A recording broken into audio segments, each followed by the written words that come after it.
A double rainbow is a phenomenon of optics that displays a spectrum of light due to the sun shining on droplets of moisture in the atmosphere. Does that explain it?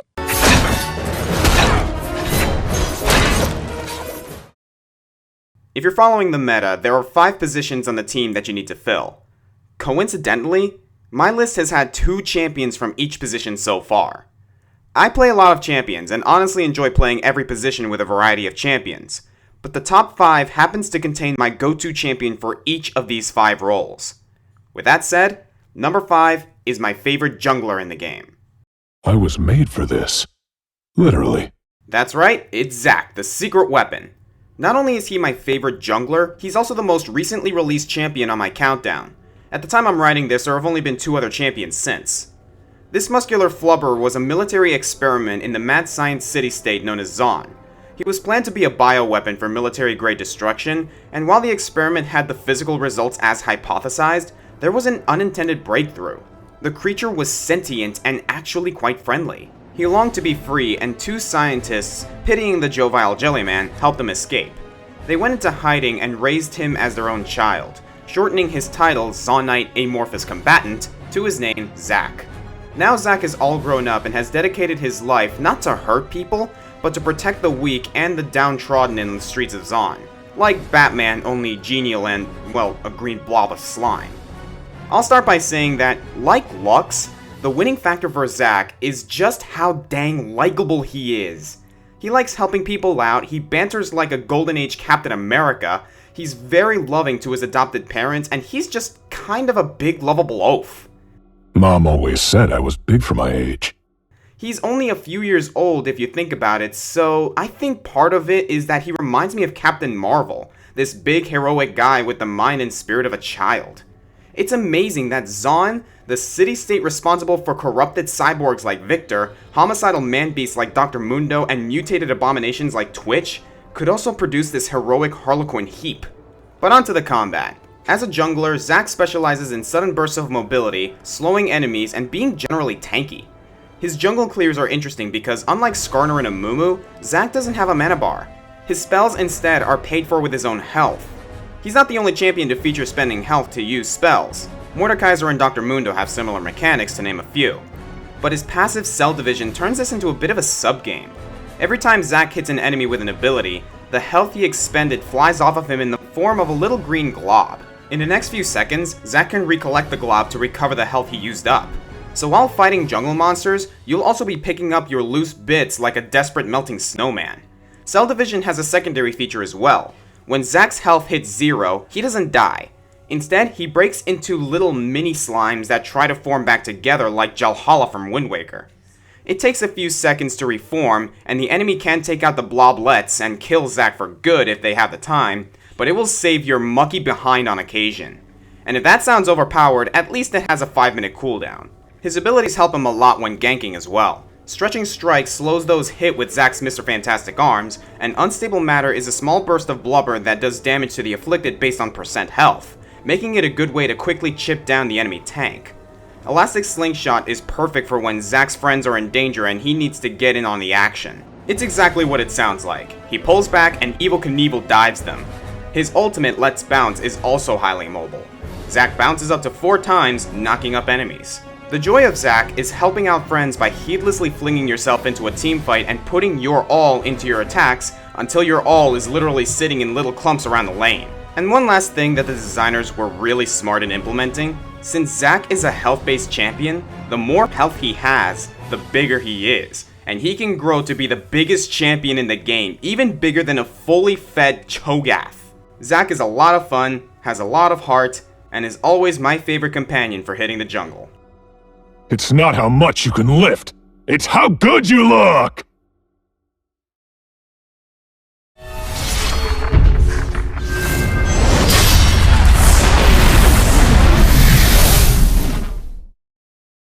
Shall we resolve this dissonance? Number 4 on this countdown is my favorite supporting champion, Sona, Maven of the Strings. I spoke before about her abilities and backstory in my top 10 musician fighters, but I'll take this opportunity to mention some more curious details of this scintillating songstress. There's a lot of mystery surrounding this girl. As a baby, she was left on the doorstep of an orphanage in Ionia with her instrument, the étoile. The étoile is based off a Chinese instrument called the guzheng and pronounced the same way as the French word for star.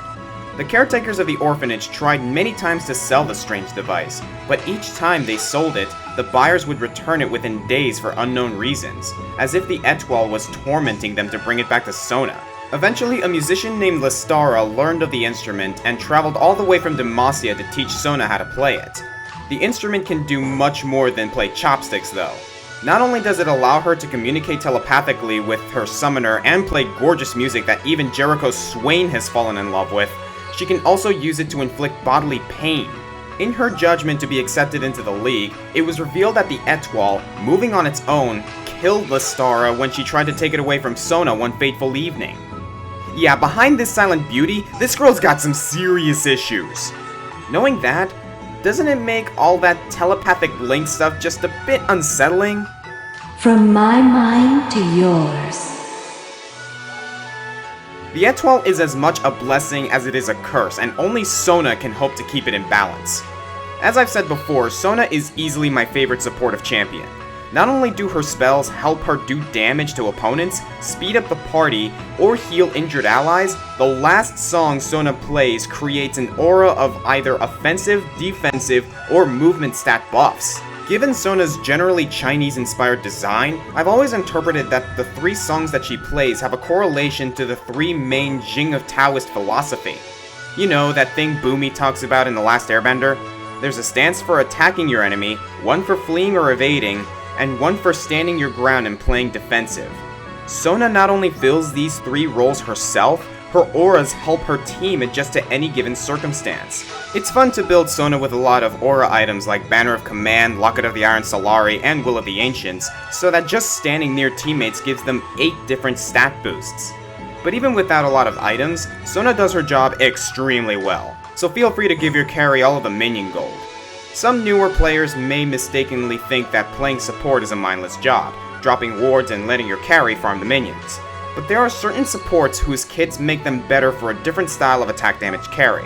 For example, Sona, with the damaging ray of Hymn of Valor, is excellent at harassing the foes in your lane from far away, and works best with attack damage carries who are just as good at ranged pestering.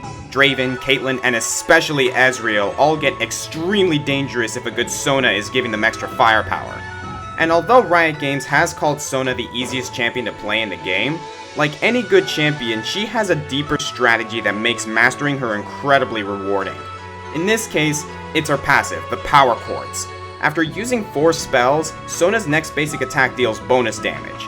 So if you want to talk about a dangerous poke, try hopping out of the bush with Hymn of Valor directly into a Power Chord attack. At early levels, it is a surprisingly deadly combo. Unique, beautiful, helpful, approachable, and just plain fun to play. Commanding Sona in battle is a symphony of assists that, to me, are just as satisfying as getting the kills myself. Accurate, like a metronome.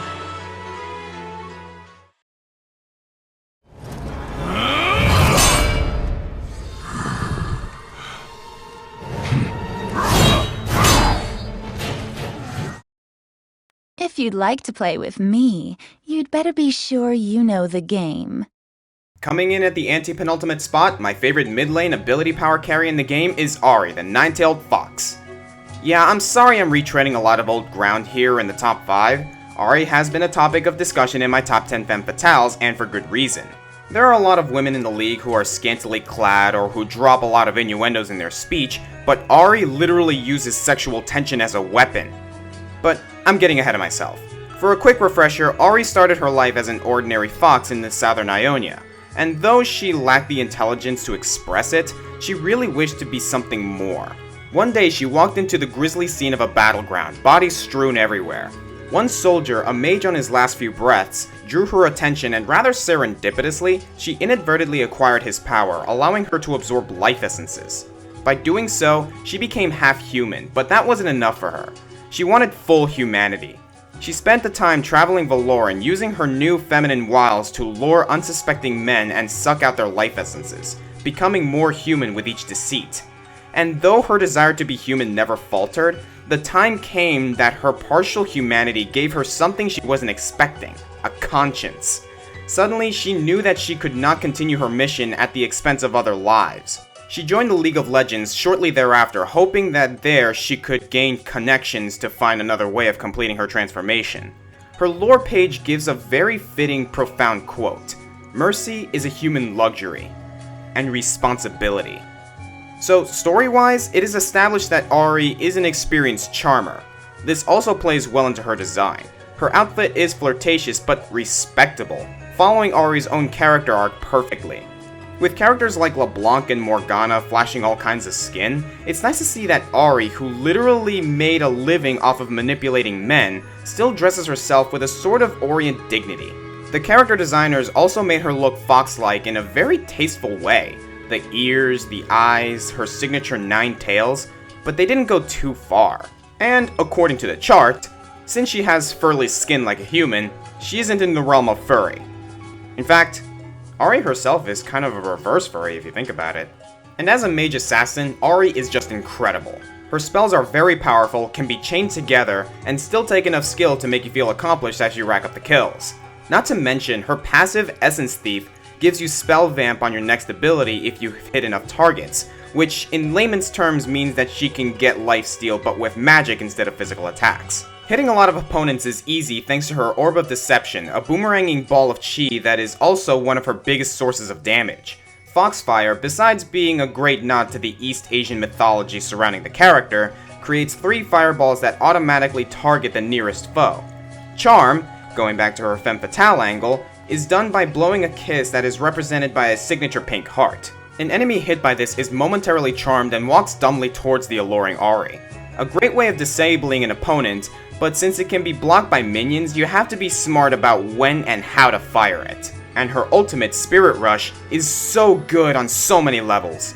Ahri dashes suddenly in any direction, making it great for escaping a sticky situation, strafing to shoot charm around minions, or just chasing down a soon-to-be suitor. Not only that, the dash fires off a more powerful version of homing Foxfire, and she can do it 3 times in quick succession if she wants to, meaning that you can strafe to charm, catch up to the fleeing enemy, kill them with fire, and dash out of there before they can react. You think you guys are gonna kill me? Heck no, Spirit Rush. Ahri has 4 great abilities, and when used in quick combos, they are even better. Her ability to dash in, stun an opponent with love, and line them up for damaging Orbs of Deception and Foxfire bestows Ahri with an assassinating potential not common among mid-lane mages. And she's so good at it that, unless you're underleveled, you'll be successful on most well-conceived ganks. With a design, playstyle, personality, and story that all blend perfectly, this magical 9 tails earns a special place in my heart, even without charming me.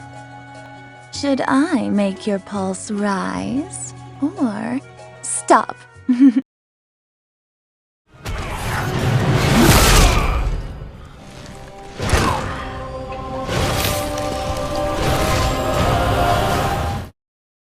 The warrior spirit is never broken. Yeah, I really like this guy. Jin Zhao, the Seneschal of Demacia, is another that my viewers will recognize, as he charged his way into my top 10 spear wielders. And I'm starting to think I ranked him too low. The more I play this guy, the more impressed I am with the complex simplicity of his design, both mechanically and aesthetically. I've described Jin Zhao before, a prisoner of Noxus who, long before Draven stepped in as executioner, was forced into arena battles as part of a prolonged death sentence known as a fleshing. He was saved by Jarvan Lightshield II, who at the time was the king of Demacia. Because of just how honorable he is, Jin committed the rest of his life to serve the royal family of Demacia. He served not only as a league champion, but as the personal protector to the current Jarvan III and his fellow league champion Jarvan IV. He carries out his duties with devotion, so it's appropriate that his first name, Jin, means trust in Chinese. Jin Zhao is the only league champion of noticeably Asian descent to be not affiliated with Ionia in some way, though I surmise that Ionia may have been his home country before he was arrested. Keeping with the Chinese mythology, it is widely believed that the character was modeled after Zhao Yun from Romance of the Three Kingdoms, as he was a famous general, had the same surname, and also favored a spear as his weapon. And appropriately, during the 2013 Chinese New Year, Riot released a new skin for him that pays homage to Zhao Yun from Dynasty Warriors. Jin Zhao's weapon, a mighty 3-pronged spear, is in some ways reminiscent of the rancière, a European weapon. That will make sense if it was given to him after he pledged loyalty to Demacia. This spear has the highest range of all melee basic attacks in the game, tied with Jarvan's extending spear, Fizz's trident, Wukong's quarterstaff, Hecarim's halberd, and Nautilus's enormous anchor. Melee range may not be the most drastic advantage in a fight, but it just adds to how many different ways Xin Zhao can be played. Most commonly he is played as a jungler, and for good reason. His one ability, Battle Cry, passively returns health to him with every third attack, which helps him stay in the jungle early game without returning to base. And that same ability can be activated to briefly increase his attack speed, which with the right items means that he tears through the wraiths and golems like butter. Furthermore, as a jungler, the enemy probably isn't sure where exactly he is, and given his amazing ganking potential, this makes Jhin a huge threat on the fields of justice. His kit essentially pleads you to find a target and just pick on them. For example, his passive Challenge makes it so that a single target Jhin is attacking gets reduced armor. Since Challenge can only affect one opponent at a time, Jhin is expected to find someone to bully and stick with it. 3 Talon Strike makes his next 3 basic attacks stronger and adds a knock-up to the third, and with Battle Cry activated, he can get through those 3 attacks pretty quickly. An Audacious Charge allows Xin Zhao to dash to his target, slowing it and all adjacent enemy units. The best way to go is to come through the bushes towards the enemy's squishiest major carry, Audacious Charge to them, while they're slowed, use 3 Talon Strike and Battle Cry so that not only do you sustain your health but also further hinder their movement by knocking them upward, and finish off with your ultimate if you have to. With Phage or Frozen Mallet thrown in there, by the time you've engaged them, they aren't going to break from you too easily. They either stay and fight you or waste their last precious seconds of life trying to crawl away. Again, it's all about honor, and Xin Zhao counters anyone who is going to flee in fear. So yes, he's a great jungler due to his ganks, but I for one see Xin Zhao as my main top lane fighter. Building a balance of attack damage and defense, Xin Zhao can keep up prolonged 1v1 fights in his lane, and can even get himself out of a jam if he gets ganked. And yes, it is even possible to build AP Xin Zhao, which is an entirely different but still hilariously viable strategy. And I haven't even touched upon his ultimate yet, Crescent Sweep. Xin Zhao knocks all enemies away from him in all directions while dealing major damage, including 15% of their current health, to all of them and temporarily buffing his own armor and magic resist for each opponent hit. The brilliant part, all enemies get knocked back unless they are marked by Xin Zhao's challenge, meaning if you're finishing off a pesky mage and his teammates come to try and stop you, Jhin can sweep all of the bodyguards away while still keeping his target right where he wants them, within his considerably long melee range. Everything about Xin Zhao is so elegant in its simplicity. It's a basic toolkit with endless possibilities when put in the hands of a seasoned summoner. Even in team fights, charging into the middle of a well-composed team of tanks and mages, singling out the carry with a challenge, and crescent sweeping the entire enemy team like confetti while your team takes the moment of confusion to clean up is just beyond satisfying. It's downright cathartic. When it comes to the top lane, Xin Zhao is my old faithful, and I can't think of many bruisers that he couldn't match blows with. I may be outnumbered, but not even the odds can stand against me. The journey has been long and only one remains, but before we get there, let's recap. Number 15, Blitzcrank the Great Steam Golem. Number 14, Tarek the Gem Knight. Number 13, Yorick the Gravedigger. Number 12, Skarner the Crystal Vanguard. Number 11, Annie the Dark Child. Number 10, Misfortune the Bounty Hunter. Number 9, Gangplank the Saltwater Scourge. Number 8, Draven the Glorious Executioner. Number 7, Amumu the Sad Mummy. Number 6, Lux, the Lady of Luminosity. Number 5, Zac, the Secret Weapon. Number 4, Sona, the Maven of the Strings. Number 3, Ahri, the Nine-Tailed Fox. And number 2, Xin Zhao, the Seneschal of Demacia.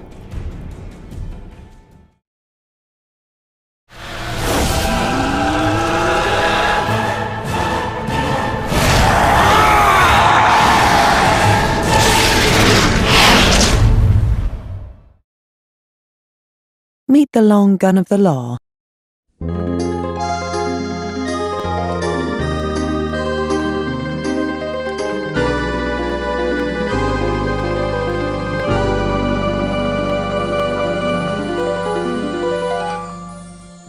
Out of over 100 champions, my favorite of all time could only be one person, Caitlyn, the Sheriff of Piltover.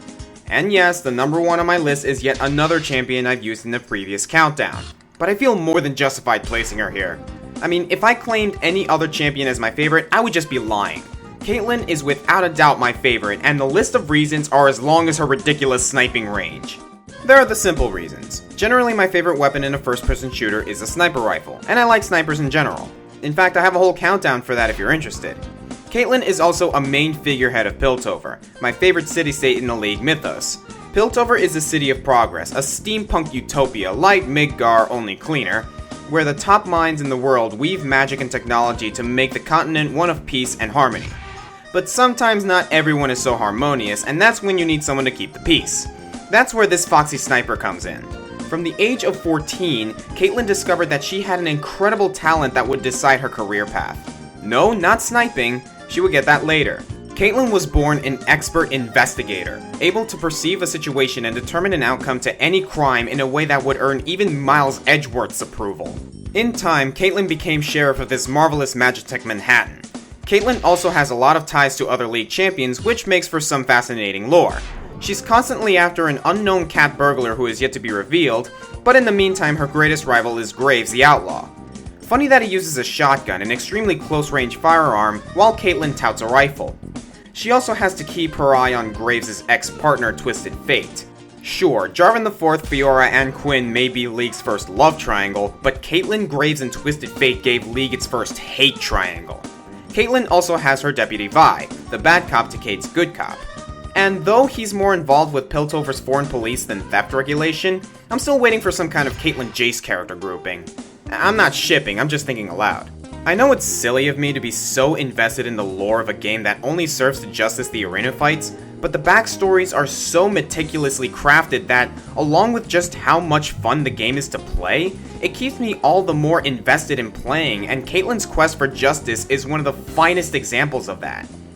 I've talked before about Caitlyn's style and how I like the top hat, which again is great for any professional investigator, and I have to iterate, I love the way they tailored the sniper rifle to belong in the world of Piltover, with its PVC pistons, various convex and concave lenses, the cog-shaped ammunition. It reminds me of something Benjamin Franklin would invent if he were in World War II. Hey, can somebody make a game out of that, please? Not to mention, not only does this thing fire super accurate gears that can circumnavigate a small moon, it can also be used to launch net traps.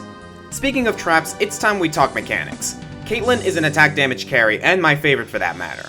Just looking at her and her rifle, you may expect her playstyle to be all about staying far away and waiting for your shot, which is somewhat true.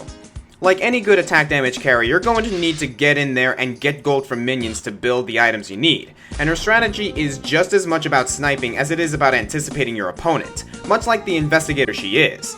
She can throw down Yordle snap traps which reveal, damage, and momentarily root enemies who step on them. These traps are surprisingly effective when warding bushes and cutting off escapes or gank entrances. Or just put them in the corners of the bushes to catch people off guard. Her main source of damage is her auto attack, and with her passive headshot, every 7 auto attacks gives her an automatic critical shot.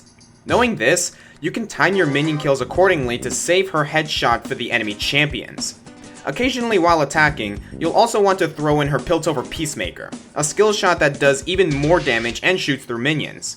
It takes a second to wind up, but with a good aim or a little help from your snap traps, it's easy enough to master. The 90 caliber net is her chief escape move due to its knockback, though it can also be used to close the distance between her and her opponent. Caitlyn is an incredibly well-balanced carry. Her starting attack speed is on the low side, which makes sense given her choice of weapon, but it has a predictably long range. When paired with a support like Nidalee or Sona, Caitlyn can become really dangerous in the early laning phase just by standing far away and plinking off huge sums of health. And though attack damage is always important, her assured critical shots from her headshot make attack speed items a good choice. There's just a lot of good ways to go about building her, and I find myself getting items in different orders every time I play as her, depending on what the situation calls for. With her range and deadly headshots, Caitlyn is great at keeping opponents under their tower, allowing her to farm minions while they watch in fear. And Comic Foil and I have perfected the Blitz trap grab technique for some easy kills.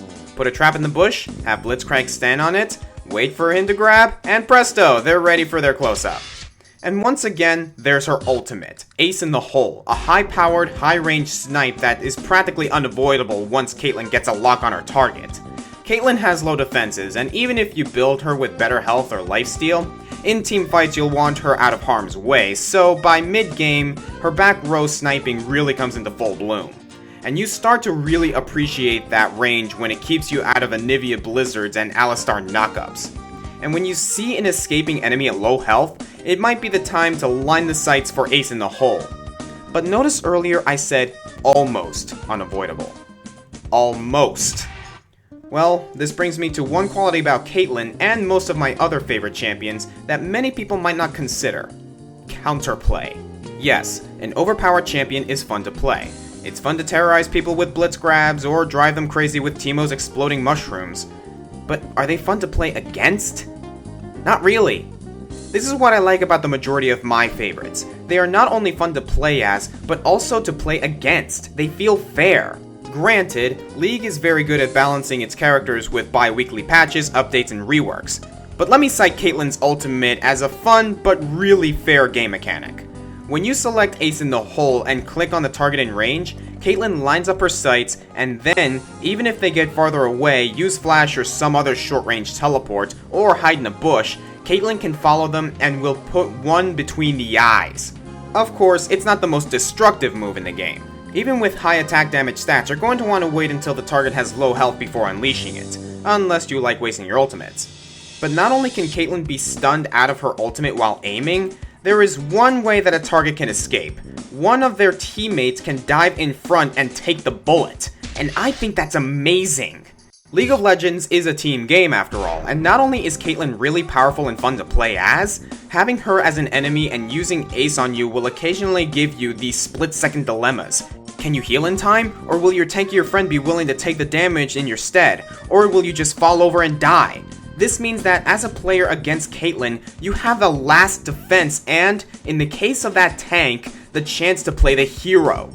And if you're playing as Caitlyn, you have to take into account if it's the right time to ultimate, or if the enemy tank can just easily deflect the bullet. And when you play it right and get your kill, by God is it satisfying. It's these moments that make Caitlyn not only my favorite attack damage carry, but my favorite champion in all of League of Legends. But that's not the point I want to end this countdown on. Now, you've watched this video and hopefully you enjoyed it. And it's possible that you're one of my fans who wish I would stop talking about this freaking game. Hey, I feel for you. I've more than overused this game on my countdowns, but understand that when I talk about these characters and just how great this game is, that it gives me the volition to talk at such great lengths about it. It's free to play with really respectable ethics when it comes to its business model and microtransactions. It is extremely well balanced, allowing for over 100 ridiculous and unique heroes to fill the roster. And even when something is over or underpowered, the ever-vigilant developers at Riot are constantly tweaking things and listening to the fan community to make the game as great as it can be. It's a piece of art that is never shelved, and a brilliant example for anyone interested in game theory, design, or even storytelling with its incredible lore and aesthetic. I am the Green Scorpion, and though League of Legends may not be my favorite game of all time, it is certainly up there. Thank you for watching, and keep a lookout for me on Summoner's Rift, whether I'm playing as the outrageous Taric, the narcissistic Draven, or my #1 favorite champion in League of Legends, Caitlyn, the Sheriff of Piltover.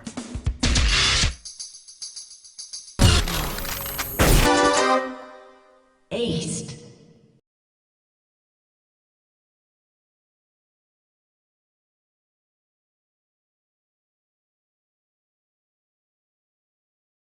Okay, so you ready? Yeah, sure. Okay. Dude, what are you doing? What?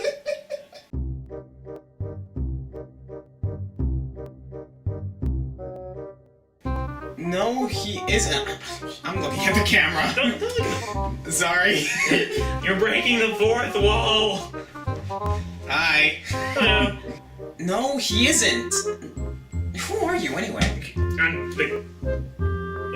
Wait, what did we decide my name was? Dude, it's your username! Oh, right. Okay, so I used the username. Yes. Okay. I don't have a YouTube account. I don't... Okay. Sorry. Alright. You don't?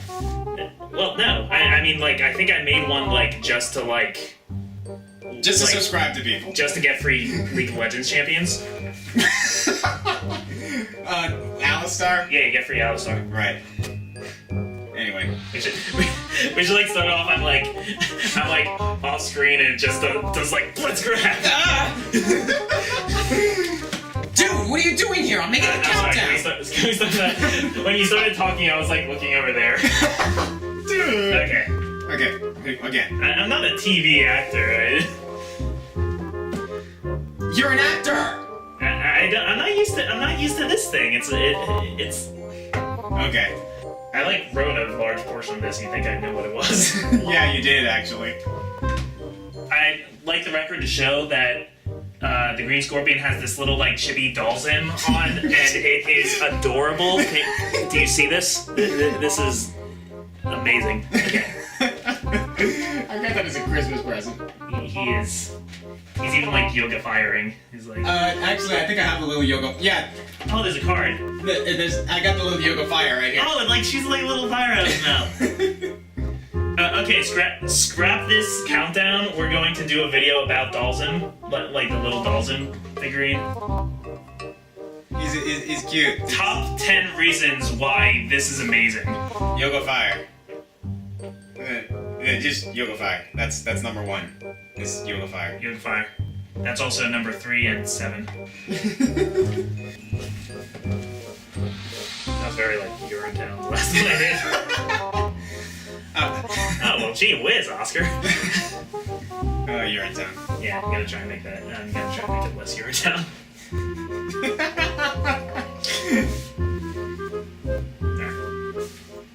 Well, it looks like we. Okay, I'm serious this time.